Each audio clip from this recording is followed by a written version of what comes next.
Hi dear friends, അസ്സലാമു അലൈക്കും. നോമ്പ് തുറക്കൊക്കെ നമുക്ക് പെട്ടെന്ന് തന്നെ ചെയ്യാൻ പറ്റിയ ഒരു ട്രഡീഷണൽ റെസിപ്പി, അതായത് ഒരു ചട്ടിപ്പത്തിരിയുടെ റെസിപ്പിയാണ് ഞാനിന്ന് ചെയ്യുന്നത്. വെറും 4 മുട്ട കൊണ്ട് വളരെ എളുപ്പത്തിൽ തന്നെ നമുക്കിത് തയ്യാറാക്കിയെടുക്കാം. അപ്പോൾ നമുക്ക് വീഡിയോയിലേക്ക് പോവാം. ഞാനിവിടെ 2 ബൗളിലായിട്ട് 2 വീതം മുട്ട പൊട്ടിച്ച് വെച്ചിട്ടുണ്ട്.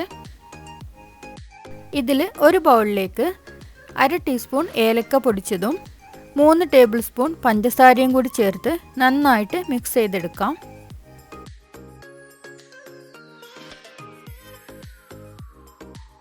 ഇനി അടുത്ത ബൗളിലേക്ക് വീണ്ടും 1/2 ടീസ്പൂൺ ഏലക്ക പൊടിച്ചതും 3 ടേബിൾ സ്പൂൺ പഞ്ചസാരയും കൂടി ചേർത്ത് നന്നായിട്ടൊന്ന് മിക്സ് ചെയ്ത് കൊടുക്കാം.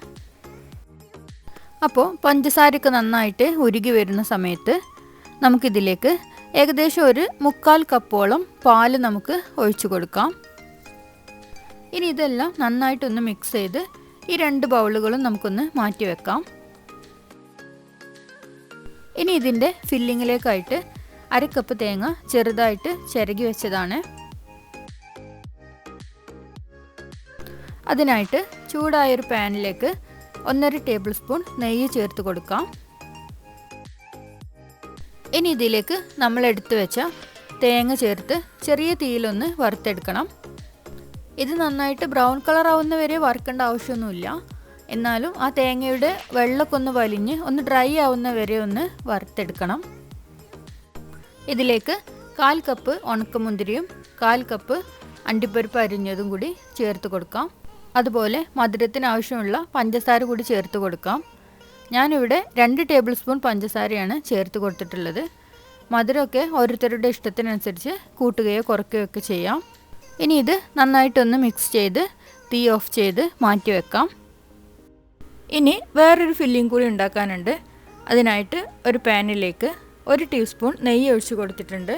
നെയ്യ് ഒന്ന് ചൂടായി വരുമ്പോൾ നമ്മൾ നേരത്തെ മിക്സ് ചെയ്ത് വെച്ച മുട്ടയും പഞ്ചസാരയും ഏലക്കപ്പൊടിയും കൂടിയുള്ള മിക്സ് നമുക്ക് ഇതിലേക്ക് ഒഴിച്ചു കൊടുക്കാം.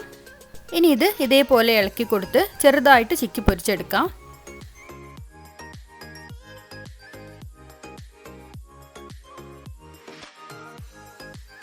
ഞാനിവിടെ ഇതേപോലത്തെ ഒരു നോൺ സ്റ്റിക്ക് പാനിലാണ് ഉണ്ടാക്കിയെടുക്കുന്നത്. അപ്പോൾ അതിൻ്റെ സൈഡിലൊക്കെ ഒന്ന് ആദ്യം നന്നായിട്ട് തന്നെ നെയ്യ് കൊണ്ട് തടവി കൊടുക്കാം. അതുപോലെ തന്നെ ഇതിൻ്റെ ഓരോ ലെയറിന് വേണ്ടി, അതായത് നമ്മളെടുക്കുന്ന പത്തിരിക്ക് പകരമായിട്ട് ഞാൻ എടുത്തിട്ടുള്ളത് സമൂസയുടെ ലീഫാണ്. ഇനി ഞാനിത് എങ്ങനെ അറേഞ്ച് ചെയ്യാമെന്ന് കാണിച്ചു തരാം. ഒരു സമൂസയുടെ ലീഫ് എടുത്തിട്ട് മുട്ടയുടെ കൂട്ടിൽ മുക്കുക. നമ്മളെടുത്തിട്ടുള്ള പാനിൻ്റെ ഷേപ്പിനനുസരിച്ച് നമ്മൾ ഈ സമൂസയുടെ ലീഫ് മുറിച്ച് ഒരു റൗണ്ട് ഷേപ്പിൽ നമ്മളിത് വെച്ച് കൊടുക്കുകയാണ്.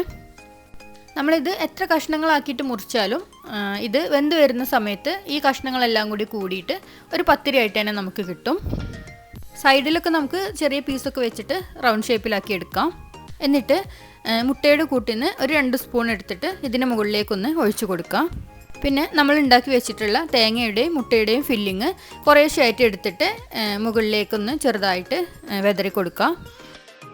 വീണ്ടും ഇതേപോലെ തന്നെ നമ്മളുടെ ഫില്ലിങ് കഴിയുന്നത് വരേക്കും ഓരോ ലെയറായിട്ട് ഇതേപോലെ ചെയ്തെടുക്കാം.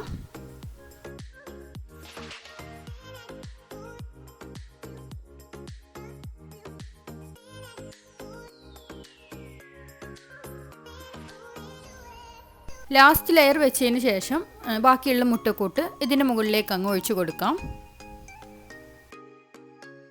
ഇപ്പോൾ നമ്മൾ ഈ ഒഴിച്ച കൂട്ട് താഴേക്കും കൂടി ഒന്ന് ഇറങ്ങി പോകാൻ വേണ്ടിയിട്ട് ഒരു സ്പൂൺ വെച്ചിട്ട് ഇങ്ങനെ റൗണ്ടിലൊന്നിങ്ങനെ അകത്തി കൊടുത്താൽ മതി. ഇനി ഇത് അടച്ചു വെച്ചിട്ട് വളരെ ചെറിയ തീയിൽ ഇത് വേവിച്ചെടുക്കണം. എടുക്കൊന്ന് തുറന്ന് നോക്കുക. ഇതിപ്പോൾ ഞാൻ 5 മിനിറ്റിൻ്റെ ശേഷം ഒന്ന് തുറന്ന് നോക്കിയതാണ്. ഇതിപ്പോൾ നിങ്ങൾക്ക് കാണാം, നേരത്തെ നമ്മൾ ഒഴിച്ചിട്ടുള്ള മുട്ടൻ്റെ കൂട്ടൊക്കെ ഒന്ന് വലിഞ്ഞിട്ട് ചെറുതായിട്ട് ഡ്രൈ ആയി വന്നിട്ടുണ്ട്. വീണ്ടും അടച്ചു വെച്ചിട്ട് തന്നെ വേവിക്കാം. ഏകദേശം ഒരു 15 മുതൽ 20 മിനിറ്റ് മാത്രം മതി ഇതൊന്ന് വേവിച്ചെടുക്കാനായിട്ട്.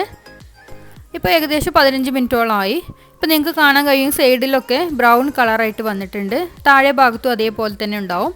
അപ്പോൾ താഴെയും സൈഡിലൊക്കെ നന്നായിട്ട് വെന്ത് കിട്ടിയിട്ടുണ്ട്. ഇനി ഇത് നമുക്കൊന്ന് മറിച്ചിട്ട് നോക്കാം. അതിനുവേണ്ടി ഞാൻ ഈ പാനിൻ്റെ മുകളിലേക്ക് ഒരു പ്ലേറ്റ് വെച്ച് കൊടുക്കുകയാണ്. ആ പ്ലേറ്റിലേക്കാണ് ഞാനിത് മറിച്ചിടുന്നത്.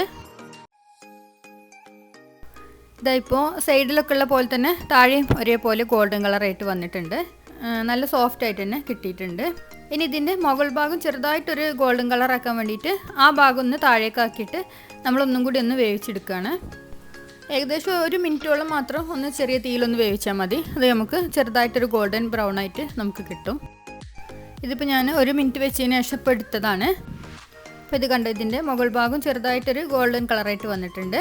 ഇത് കട്ട് ചെയ്ത് കഴിഞ്ഞാൽ തന്നെ നമുക്കിത് ഓരോ ലെയറായിട്ട് തന്നെ നമുക്ക് കാണാൻ പറ്റും. കാണാനും നല്ല ഭംഗിയാണ്, അതേപോലെ തന്നെ കഴിക്കാനും നല്ല ടേസ്റ്റാണ്. അപ്പോൾ നിങ്ങൾ എന്തായാലും ഇതൊന്ന് ട്രൈ ചെയ്ത് നോക്കണം. എന്നിട്ട് കമൻറ്റ് ബോക്സിലൂടെ ഫീഡ്ബാക്ക് എന്നെ അറിയിക്കുക. അപ്പോൾ ഇതുപോലെ നല്ലൊരു വീഡിയോയുമായി വീണ്ടും കാണാം.